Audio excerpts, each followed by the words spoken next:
फिर दोबारा झुककर लाश के खुले हुए सीने में सर डाल दिया। दांतों से उसने रजनावती के अंदरूनी जिस्म में से कोई चीज़ को झटका दिया और उसका कलेजा दीगर लवाजमात के साथ बाहर निकाल लिया। मैं जुनून के आलम में इधर उधर देख रहा था। एक इंसानी पाँव की सूखी हुई हड्डी मुझसे कुछ फासले पर पड़ी हुई थी। मैंने उसे उठाया और घुमाकर पूरी कुव्वत से महावती पर दे मारा। निशाना दुरुस्त ना रहा। हड्डी उसके सर से गुजर गई, मगर महावती ने जल्दी से कलेजा दांतों में दबाकर एक लंबी छलांग लगाई और एक चट्टान से दूसरी चट्टान पर, दूसरी से तीसरी और फिर काफ़ी ऊपर एक दीवार पर जा निकली और चट्टान पर जा बैठी। ये छलांगे नपी तुली और महारत से भरपूर थीं। वो इस वक्त बिल्कुल बिल्ली लग रही थी। इंसान का इससे खौफनाक रूप कभी किसी ने ना देखा होगा जो मैं देख रहा था। वहाँ पहुंचकर वो फिर झुककर बैठ गई और मुंह में लटका हुआ कलेजा इस तरह चपड़ चपड़ चबाने लगी। महावती कुतिया, तूने रजनावती को मार दिया। तुझे मैं छोड़ूंगा नहीं, नहीं छोड़ूंगा तुझे मैं। मेरी आवाज़ पर उसने चौंक कर मुझे देखा, फिर इसके बाद झुककर कलेजा चबाने लगी। मैं बेबसी से उसे देखता रहा। फिर मैं अपनी जगह से उठा और मैंने दूर पड़ी हड्डी उठा ली।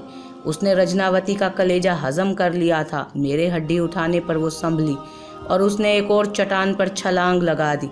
बिल्कुल बिल्लियों जैसा अंदाज था। मैंने उस चट्टान पर ये हड्डी फेंकी तो वो नीचे कूद आई, मगर वो मुझ पर हमला नहीं कर रही थी, बस रुक रुक कर हुर्रा रही थी, दांत निकाल रही थी। मैं अब मुसलसल उस पर हड्डियां फेंके जा रहा था। वो इधर से उधर भागती रही। फिर एक बार उसने बड़ी जोर से चीख मारी और दरवाजे से कालीदास और शंभू अंदर दाखिल हो गए। अरे अरे, ये क्या कर रहा है तू? शंभू ने कहा और इस बार मैंने हड्डी उस पर दे मारी। वो मेरे इस वार के लिए तैयार नहीं था। हड्डी उसके सर पर लगी और वो चकरा गया। दूसरे लम्हे वो सर पकड़कर ज़मीन पर बैठ गया। कालीदास ने मुझे घूरते हुए देखा। तेरी मौत आ गई है पापी, ये तूने क्या किया? मैंने दूसरी हड्डी उठाकर कालीदास को निशाना बनाया और वो जल्दी से बैठ गया। हड्डी उस पर से निकल गई थी, मगर उस वक्त एक खौफनाक गुर्राहट के साथ महावती मुझ पर आ पड़ी। वो ज़बरदस्त तनोतोष की मालिक थी, इसलिए मैं अपना तवाज़ुन बरकरार ना रख सका। मेरा सर ज़मीन पर लगा और आंखों के सामने सितारे नाच गए। महावती खौफनाक गुर्राहटों के साथ मुझे देख रही थी। दूसरी बार मेरे सर में फिर चोट लगी और मेरा ज़हन तारीकियों में डूबता चला गया। इसके बाद कोई होश ना रहा। दोबारा होश आया तो माहौल बदला हुआ था। यकीनन महल का ही कोई कमरा था। नरम बिस्तर, शफाफ माहौल, दो लड़कियां सामने मौजूद थीं। जाग गए महाराज, एक ने दूसरी से कहा। मैं वहशत ज़दा नज़रों से उन्हें देखने लगा। कौन हो तुम? हमारा नाम शीला है। यहाँ क्या कर रही हो? सेवा के लिए हैं, नाश्ता लगाएं? ये कौन सी जगह है? राजमहल। महावती कहाँ है? मैंने कहा और वो दोनों चौंक पड़ी। उन्होंने मुझे अजीब सी नज़रों से देखा। फिर एक बोली, रानी जी नुआस में है, मैं उससे मिलना चाहता हूँ। आपका संदेश उन्हें दे देंगे महाराज, मगर यहाँ कोई और उनका ऐसे नाम नहीं लेता। नाश्ता लगा दें आपके लिए? नहीं, तुम फौरन बाहर निकल जाओ, मैं गुर्रा कर बोला और उन दोनों के चेहरे की शगुफ्तगी काफूर हो गई। दोनों एक दूसरे को धकेलती हुई बाहर निकल गईं। मैं खूनी नज़रों से पूरे माहौल का जायज़ा लेने लगा। सर के बाएं हिस्से में टीसें उठ रही थीं। यहीं वो चोट लगी थी जिसने मुझे बेहवास कर दिया था। हाथ वहाँ पहुँच गया। कोमड़ उभरा हुआ था। उसे सहलाता रहा, फिर नीचे उतरकर दरवाजे की जानिब बढ़ा। दरवाज़ा बाहर से बंद था। दरवाज़ा खोलो, दरवाज़ा खोलो। मैं चीख चीख कर उसे पीटने लगा। कोई आवाज़ सुनाई नहीं दी थी। मैं जुनूनी अंदाज में दरवाज़ा पीटता रहा और जब फिर कोई सुनवाई ना हुई तो कमरे में मौजूद हर शय तबाह बर्बाद करने लगा। क्यूबिट का संगी मुजस्मा मैंने चूर चूर कर दी। छत में लटके हुए कीमती फानूस को नीचे गिराकर कुचल दिया। दीवारें खुरच खुरच कर फेंक दी। कमरे का हुलिया पूरी तरह बिगाड़ दिया, लेकिन कहीं से कोई आवाज़ नहीं उभरी थी। बहुत देर तक ये कोशिश करता रहा, मगर इसका कोई नतीजा ना निकला तो थक हार कर बैठ गया। समझ में नहीं आ रहा था कि क्या करूं। खामोशी से एक तरफ जा बैठा। सांस तेज तेज चल रहा था। सख्त परेशानी का शिकार था। बहुत देर गुजर गई। सर की दुखन बेचैन कर रही थी, मगर क्या करता, मजबूरी थी। अचानक बिल्कुल वैसी ही शीशी की आवाज़ सुनाई दी, जैसी एक बार महल के बाग में पत्थर के मुजस्मे के मुंह से निकली थी। मैंने वहशत भरी नज़रों से चारों तरफ देखा। यहाँ तो कोई मुजस्मा भी नहीं था, कोई खिड़की या रोशनदान भी नहीं था।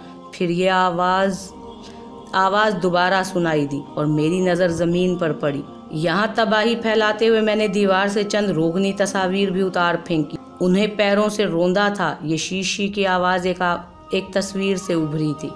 एक जटाधारी साधु की तस्वीर थी जो पालती मारे आसन जमाए बैठा हुआ था। उसके उकब में एक दरख्त था जो फैला हुआ था। पीछे जंगल था। नज़दीक पेठे के फल से बना हुआ कुंडल रखा था। ये तस्वीर भी मेरी कारिस्तानी का शिकार हुई थी। उसकी एक आंख फट गई थी मगर बाकी चेहरा बचा हुआ था। इधर आ, मेरे पास आ। तस्वीर की आवाज़ फिर उभरी। मैं उसके करीब पहुंच गया। मैंने तस्वीर को देखा। उसकी इकलौती आंख झपक रही थी और होंठ हिल रहे थे। निकलना चाहता है यहाँ से? हाँ, मेरी सरगोशी उभरी। इस कदर हैरतों से गुजरा था कि अब किसी नामुमकिन पर हैरत नहीं होती थी। वो देख, उधर दीवार में एक कड़ा लटका हुआ है। मैंने उसके इशारे पर उधर देखा। यहाँ पहले एक क्यूबिट का मुजस्मा रखा हुआ था मगर अब वो चूर चूर होकर नीचे पड़ा हुआ था। देखा? हाँ, वो तेरी मुश्किल का हल है। कैसे? उसे ज़ोर से खींच, तुझे रास्ता मिल जाएगा। साधु के होंठों से आवाज़ निकली। कहाँ पहुँचूँगा मैं? मैंने सवाल किया मगर साधु की आंख बंद हो गई। कहाँ पहुँचूँगा मैं? मैं गुर्राया मगर जवाब ना मिला। तस्वीर बेजान हो गई। बोल, मैं कहाँ पहुँचूँगा? मैंने गरज कर कहा।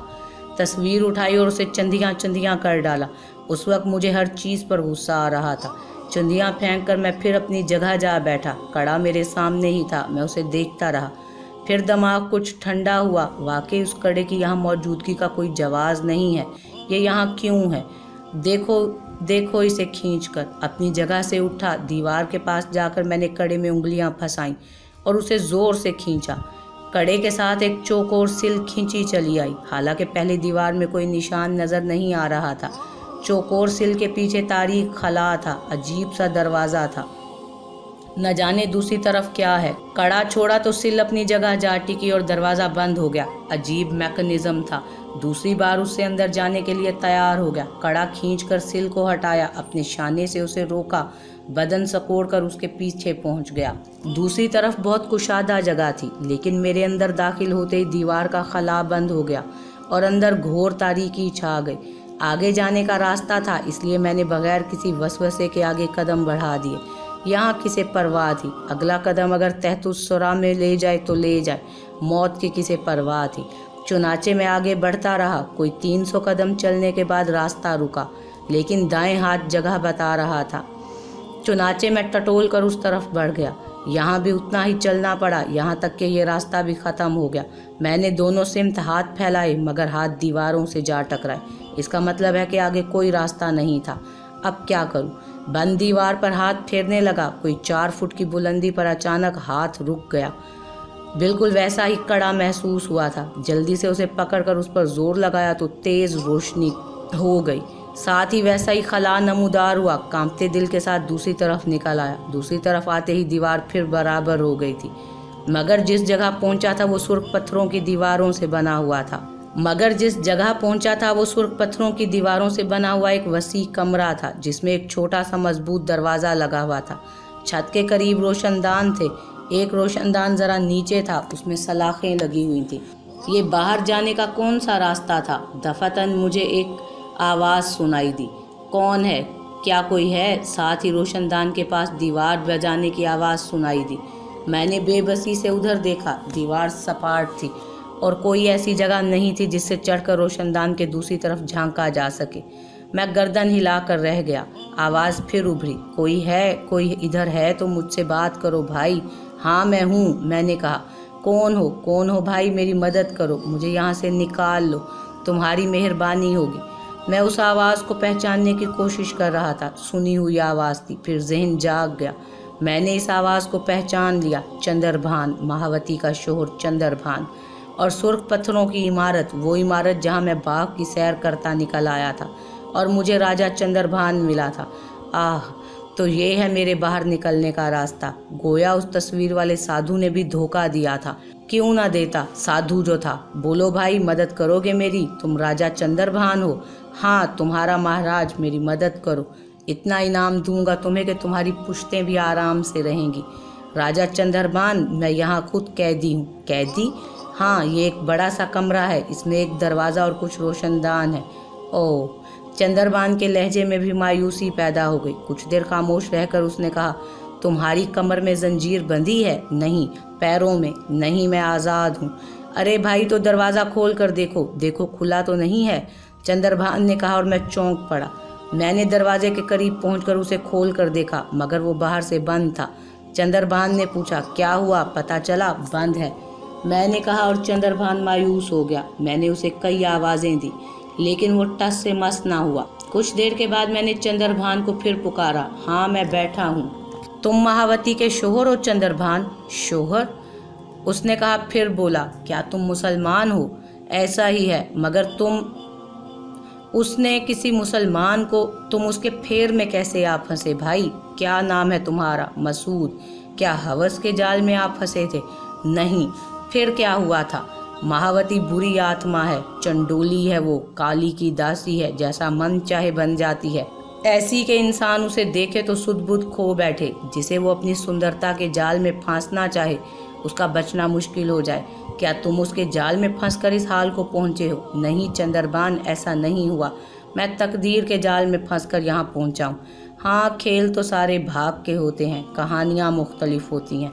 चंद्रभान अफसोस भरे लहजे में बोला, तुम्हारे बदन पर जंजीरें क्यों बांध दी गई हैं चंद्रभान, जबकि तुम वैसे भी यहाँ से नहीं निकल सकते? मैंने सवाल किया और दूसरी तरफ से चंद लम्हात कोई जवाब ना मिला। फिर उसने कहा, क्योंकि वो मुझे जानती है, उसे मेरी कुव्वतों का पता है। उसने मुझे यहाँ रखकर जो तकलीफ़ें दी हैं, उसके ख्याल में मेरी ताकत इस तरह ख़त्म हो जाएगी। मगर कितनी, आखिर कितनी? चंदना फिर भी चंदना रहेगा। चंदना? मैंने सवाल किया। हाँ, भटंडा, गोरसी, आसपास ही नहीं, दूर दूर तक तुम चंदना का नाम पूछ सकते हो। मगर चंदना कौन है? राजा चंद्रभान, मेरे स्वर्गवासी महाराजा स्वर्ज बहरान राजा होने के साथ साथ हिंदुस्तान के नामी गरामी पहलवान थे। पहलवानी उनका शौक़ था, मगर उनका ये शौक़ मेरी माता रानी सचंदा को पसंद नहीं था। ये शौक़ पिताजी को देखकर पैदा हुआ और मैंने खुलकर पहलवानी नहीं की, मगर चंदना के नाम से बड़े बड़े पहलवान पिछाड़ता रहा। माताजी मर गईं, पिताजी स्वर्गवास हो गए, मेरी शादी राजकुमारी रूपकली से हो गई, मगर चंदना रहा। लोग कभी ये ना जान पाए कि चंद्रभान ही चंदना पहलवान है, मगर वो जानती थी। कौन? महावती, पापन चंडोली। वो तुम्हारी बीवी नहीं है? नहीं। और रूपकली चंद्रभान के हलक से सिसकी सी निकली। फिर उसकी आवाज़ सुनाई नहीं दी। कुछ देर के बाद मैंने उसे पुकारा, मगर उसने कोई जवाब नहीं दिया। मैं खामोश हो गया और उसके बारे में गौर करने लगा। न जाने क्या वक्त हुआ था। मैंने दरवाजे पर आहटें सुनी और चौंक कर इधर उधर देखने लगा। दरवाज़ा खुला और मुझे वही मनहूस शक्ल वाला नजर आया जिसे मैंने पहले भी देखा था, वहशी और नीम पागल। उसने एक बड़ा सा थाल अंदर खिसका दिया, केले, नाशपातियाँ, सेब, अंगूर और बहुत से कच्चे नारियल जो पानी से भरे हुए थे। थाल खिसकाते ही उसने दरवाज़ा फुर्ती से बंद कर दिया। ये मेरे लिए खुराक थी और जितनी थी उससे अंदाज़ा होता था कि शायद कई दिन के लिए है। नारियल पानी की ज़रूरत पूरी करते थे। इसका मतलब है कि महावती मुझे यहाँ मुस्तकिल कैद रखना चाहती है। भूख दीवाना किए दे रही थी। 2 नाशपातियाँ और 4 केले खाए और 1 नारियल का पानी पिया। बदन पर कहूलत तारी हो गई। ज़मीन पर लेटकर आंखें बंद कर ली। फिर न जाने कब आँख खुली थी। गहरा अंधेरा छाया हुआ था। गालिबन रात का कोई पहर था। करने को कुछ नहीं था। सब्र सुकून से फिर आंखें बंद कर ली और दोबारा उस वक्त जागा जब सूरज की किरणें चमकते दिन का पता दे रही थी। दौराने खून जारी रखने के लिए अपने इस कैद खाने के बहुत से चक्कर लगाए। अभी चक्कर लगा ही रहा था कि रोशनदान के दूसरी तरफ से दीवार बजने लगी। आवाज़ सुनाई दी, जाग गए? दूसरी तरफ से चंद्रभान की आवाज़ आई, हाँ, मैं कई बार दीवार बजा चुका हूँ। हाँ, मैं सो रहा था। कुछ खाया? हाँ, वो फल रख गया है। कौन? मचंडा? वही बड़े बालों वाला? चंद्रभान ने पूछा। हाँ वही। मगर कुछ कहना चाहते हो? दूसरी ज़रूरियात के लिए क्या होता है चंद्रभान? जंगल पानी की बात कर रहे हो? हाँ, कुछ करेंगे। मुझे तो 10 आदमी जंगल पानी के लिए दिन में 1 बार ले जाते हैं। अगर तुम्हारे पास वो ना आए तो समझो तुम्हें सज़ा दे रहे हैं। ये सज़ा मुझे 3 महीनों की कैद में मिली थी। फिर तुमने क्या किया? वही जो एक मजबूर इंसान कर सकता है, उसने जवाब दिया और मैं एक परेशान कुन कैफियत महसूस किए बगैर रह न सका। मामूली सी लेकिन कितनी मुश्किल बात थी। मसूद, यही नाम बताया था ना तुमने? हाँ, मुझसे बातें करो भाई, बड़ा दिल करता है किसी से बातें करने को। हाँ हाँ, क्यों नहीं। तुमने मुझे अपनी बप्ता नहीं सुनाई। मेरी कोई बप्ता नहीं है। एक मुसलमान शख्स के यहाँ मुलाजिम हूँ, यहाँ बनारसी कपड़े लेकर आया था। रानी महावती ने पहले मुझे मेहमान रखा, फिर कैद कर दिया। क्या तुम एक खूबसूरत मर्द हो, नौजवान हो, तुमने उसका कोई हुक्म मानने से इनकार कर दिया है? ऐसी कोई बात नहीं। कुछ तो होगा। क्या तुमने हमारे बाग की सैर की? हाँ। तुमने वहाँ मुजस्मे देखे होंगे? हाँ। मैंने दम रोक कर कहा, तुम्हारा क्या ख्याल है दोस्त, वो बुत हैं? फिर नहीं मसूद, वो सब इंसान है, सारे के सारे इंसान हैं। उन्हें किसी संग तराश ने नहीं बनाया, बल्कि वो महावती के अताप का शिकार हैं। जीते जागते हठधर्मी की, हुक्म अदूली की सज़ा काट रहे हैं। ओह, तो वो सब? हाँ, और भी न जाने क्या क्या है। वो चुड़ैल है, डायन है, इंसानी खून पीती है, इंसानी गोश्त खाती है, नए नए मंत्र और जाप करती रहती है, काली शक्ति हासिल करने में मसरूफ़ रहती है। तुमने कालिदास को देखा होगा। दीवान कालिदास? दीवान? आह, तुम्हें यही बताया गया होगा। क्या मतलब? दीवान कालिदास मेरा दोस्त था, बचपन का वफादार दोस्त। उसने मेरी मिन्नतें की, मुझे बहुत समझाया, मगर मैंने ना मानी, और उसने मेरे लिए जान दे दी। मर गया वो मेरे हाथों। मेरा दोस्त मेरे हाथों मर गया। चंद्रभान की आवाज़ रुंध गई। तो फिर ये कालिदास, ये महावती का बेर है जो दीवान कालिदास के शरीर में रहता है। और महावती, चंद्रभान, तुम मुझे अपनी पूरी कहानी नहीं सुनाओगे? मैंने कहा, पूरी कहानी? हाँ, जी चाहता है वो कहानी दोहराने को, अपने पाप सुनाने को जी चाहता है। महाराजा सूरजभान जिंदा थे, महारानी सुचंदा जीती थी, मैं अकेला राजकुमार था, माता पिता की आंख का तारा। रियासत उन्हीं के दौर में ख़त्म हो गई, मगर हमारे पास बहुत कुछ था। हम भटंडा हवेली में आ गए। मैं यहाँ भी खुश था, ऐश करता था, पहलवानी करता था। माता पिता ने रूपकली को देखा, कली ही का रूप था, मुझे दिखाया, मैंने शादी की हामी भर ली, मेरा ब्याह हो गया। हम दोनों ऐश से ज़िंदगी गुजारने लगे। रूपकली पतिव्रता थी, वफादार थी, मुझ पर जान देती थी। मेरी पहलवानी के शौक़ को उसने मेरी वजह से माताजी से छुपाए रखा। भगवान ने हमें 5 साल तक औलाद ना दी। उसे परवाह थी, मुझे ना थी। एक बार बहुत बड़ी कुश्ती मारकर कालिदास के साथ वापस आ रहा था। हम दोनों घोड़ों पर सवार थे। दोपहर का समय था, टीका टेक दोपहरी थी। धूप ऐसी कि चील अंडा छोड़ दे। घोड़े पसीने में डूबे हुए थे। बीच में पीपल का एक बहुत बड़ा दरख्त पड़ता था। आसपास बहुत से दरख्त थे। मेरा मन मचल उठा। मैंने कालिदास से कहा कि वहाँ रुकेंगे। कालिदास बोला, यहाँ रुकना खतरनाक है चंद्र महाराज। क्यों? मैंने पूछा तो उसने कहा कि ये सांसा कुंडल है, जिसके बारे में मशहूर है कि यहाँ भूत प्रेत का राज है, सरकटे और चुड़ैलें रहती हैं। मैं हंसने लगा। सांसा कुंडल के बारे में मैंने भी कहानियाँ सुनी थी, मगर हमेशा उसका मजाक उड़ाया था। उस वक्त भी मैंने हंसकर कालिदास का मजाक उड़ाया और उस बड़े से पीपल के दरख्त के नीचे घोड़ा रोक दिया। यहाँ बड़ी ठंडक थी, हवा बहुत ठंडी और मस्त कर देने वाली थी। घोड़ों ने भी गर्दनें डाल दी। कालिदास खामोश हो गया। हम दोनों आराम करने लगे। मैंने कहा, कालिदास, भूत प्रेत कहाँ है? उसने खौफजदा होकर कहा कि इस दोपहर में इन चीज़ों का नाम भी नहीं लेते। बहुत देर गुजर गई। अचानक मैंने छन छन की आवाज़ सुनी। कालिदास की तो घिघी ही बंद गई। दहशत से बोला, चंद्र महाराज आ गई। कौन? मैंने पूछा, मगर उसके मुंह से आवाज़ ना निकली। मैंने गर्दन उठाकर देखा। रंगीन कपड़ों में मलबूस एक सुंदरी थी। पैरों में पहने हुए झांझन छन छन कर रहे थे। धूप से चेहरा तमतमा रहा था और वो आग जैसी नजर आ रही थी। कालिदास ने आहिस्ता से कहा कि इसके पाँव तो सीधे हैं, चुड़ैल तो नहीं लगती। सुंदरी ने हमें नहीं देखा था। पीपल के दरख्त के पीछे दूसरे हिस्से में वो ज़मीन पर बैठ गई और अपनी ओढ़नी के पल्लू से पंखा करने लगी। हम दोनों सांस रोके उसे देख रहे थे। कुछ देर में वो पसीना सुखाती रही, फिर छोटे छोटे कंकर उठा उठाकर इधर उधर फेंकने लगी। किसी दूर के दरख्त पर कोई कोयल कूकी तो वो भी कूक उठी। दोनों में मुकाबला हो रहा था और वो कोयल की बोली बोल रही थी और हंस रही थी। मेरा मन उसे देखकर डोल गया। बड़ी सुंदर लग रही थी वो। फिर उसके मुंह से आवाज़ निकली, कोयल काली मीठे मीठे बोल वाली, बोल मेरा पी कहाँ। और मैं उसके सामने आ गया। वो घबरा गई, डर गई। उसने सहमी सहमी काली आंखों से मुझे देखा, मगर उन आंखों में खौफ के साथ पसंद भी थी। उस वक्त दूर से हमें घोड़ों के हिनहिनाने की आवाज़ सुनाई दी। एक देहाती हमारे दोनों घोड़ों की लगामें पकड़े उधर आ रहा था। करीब आकर उसने कहा, महाराज ये घोड़े आपके हैं? हाँ। ये कहाँ से पकड़े तुमने? उधर हमारी कुटिया है। ये चरते हुए उधर निकल आए थे। मैं समझ गया कि कोई मुसाफिर हैं जो पीपल के दरख्त तले सो गए, सो इधर आ गया। फिर उसने लड़की को देखते हुए कहा, अरे महावती, तू फिर दोपहरी में निकल भागी। वो शरारत से हंसने लगी। घोड़े लाने वाला बोला, संभालो महाराज अपने घोड़े और चल तू चंडोली कहीं की। वो उसे अपने साथ ले गया, मगर मैं शिकार हो गया था और उसके बाद मैं छुप छुप कर शंभू के पास आने लगा।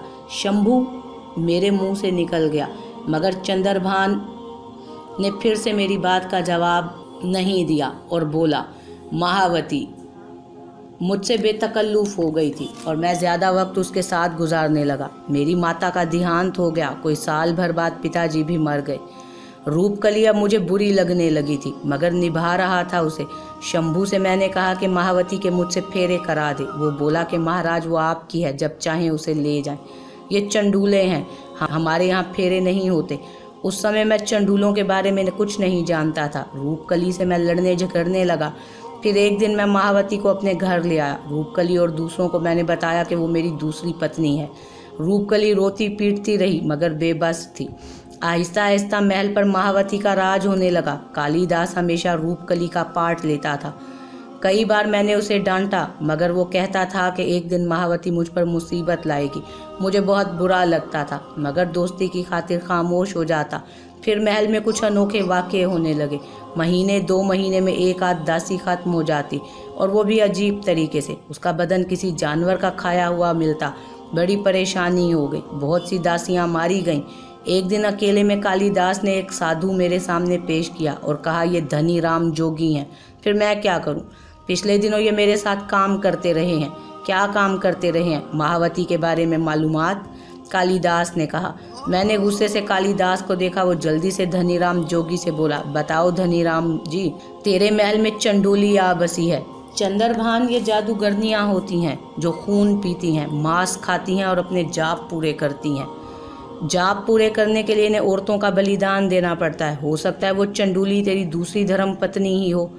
तुम यहाँ से फौरन निकल जाओ जोगी महाराज, वरना मैं तुम्हारी गर्दन उड़ा दूंगा, समझे? मैंने धक्के देकर जोगी महाराज को तो निकाल दिया और कालिदास से कहा, कालिदास तुम हद से ज़्यादा बढ़ रहे हो। तुमने महावती से जो बैर बांधा है वो ना तुम्हारे काम आएगा ना रूपकली के। इसके बाद महावती के बारे में कुछ ना कहना। कालिदास खामोश हो गया। बहुत दिन गुजर गए। फिर एक दिन महावती ने मुझसे पूछा, तुम्हारा नमक खाती हूँ चंद्रभान, तुम्हारे अच्छे बुरे का ख्याल रखना मेरा धर्म है। कुछ कहना चाहती हूँ। क्या बात है महावती, तुम्हारा दीवान तुम्हारा वफादार नहीं है? क्या मतलब? और ना तुम्हारी धर्म पत्नी रूपकली। मैं उससे ज़्यादा कुछ नहीं कह सकती। इससे ज़्यादा कुछ और सुनने की ज़रूरत भी नहीं समझी थी मैंने गुस्से से बेकाबू होकर सीधा रूपकली के पास पहुंचा और उसे न जाने क्या क्या कह डाला। रूपकली आंखें फाड़े मुझे देखती रही, फिर गर्दन झुकाकर खामोश हो गई। फिर दूसरी सुबह मुझे दासियों ने आकर बताया कि रूपकली जहर खाकर मर गई थी। मर गई? मेरे मुंह से बेख्तियार निकला। हाँ, इज्जत वाली थी। अपने ऊपर गंदे इल्ज़ाम बर्दाश्त ना कर सकी, जहर खा लिया उसने। उसकी अर्थी उठी तो कालिदास बेकाबू हो गया। उसने मुझे बुरा भला कहा। मैं गुस्से में तो था ही, मैंने कालिदास पर हमला कर दिया, मगर महावती ने मुझे उसे मारने से रोक दिया। उसने कहा कि कालिदास को काल कोठरी में बंद कर दिया जाए, यही इसकी सज़ा है। मैं कालिदास को ख़त्म करने पर तुला हुआ था, मगर महावती ने मुझे ऐसा ना करने पर मजबूर कर दिया। फिर भी मैंने 9 दिन तक काल कोठरी में कालिदास को रखा।